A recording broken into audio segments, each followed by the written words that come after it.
Now we're heading to South Africa, which has the biggest vehicle markets by sales and exports on the continent. But things have not been particularly easy for people in that particular industry. While sales of new and used vehicles and accessories have recovered to pre-pandemic levels in 2021, workshop revenue is still below that of 2019. With inflation soaring, a possible global recession looming, and a market that seems eager to switch to electric vehicles out of concern for the environment, there are a lot of concerns as to what the future will hold. Let's check in now with Oba Daniel. He's the CEO of Chat to Cars, which is a used car dealership based in South Africa. Oba, thank you so much for joining me. Oba, are you with me now? Yes, I'm with you. Thank you so much. Hey. All right, thank you for joining me. So we know that there's been a difficult prevailing economic situation across the continent. South Africa, being the most industrialized economy, has had a recession, has gone through the effects of the COVID-19 pandemic as well. But what do you think the recovery is looking like now? Are you fully back to pre-pandemic levels and numbers? What's going on?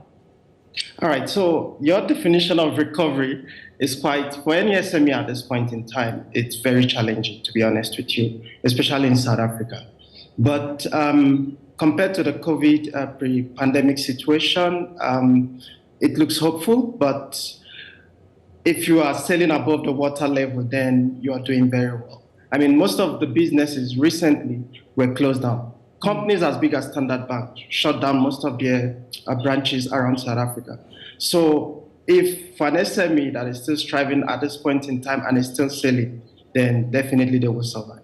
Okay, so I can't talk to a business owner in South Africa and not mention Eskom. Load shedding has been an absolute drain. I can see your reaction. It's been an absolute drain on the economy. Small, medium, and even large businesses are feeling it. Add to that, of course, inflation. Add to that, unemployment. So talk to me about Eskom right now. What has the impact of Eskom's load shedding been on your business? All right, I'll be honest with you. Every business, whether SME, large companies, everybody's looking for alternative supply of energy. And I won't be surprised if we're talking right now and the electricity goes up, which is one of the nightmares we're all experiencing.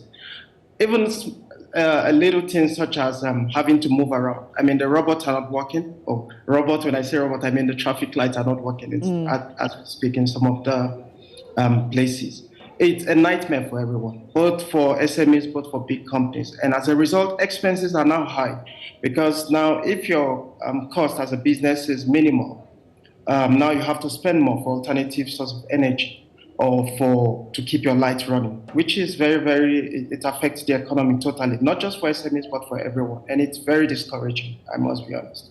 All right, Oba, we have to end this conversation now, but I do promise we'll pick it up. I didn't want to have you with us and not, of course, talk to you, but we want to feel more about the impact of this economic situation in South Africa. If we go into that, we won't be able to have a completely holistic conversation. So let's make it a date to pick up this conversation so you can share the highlights and of course, the insights you have for us on this industry at another time. Does that work?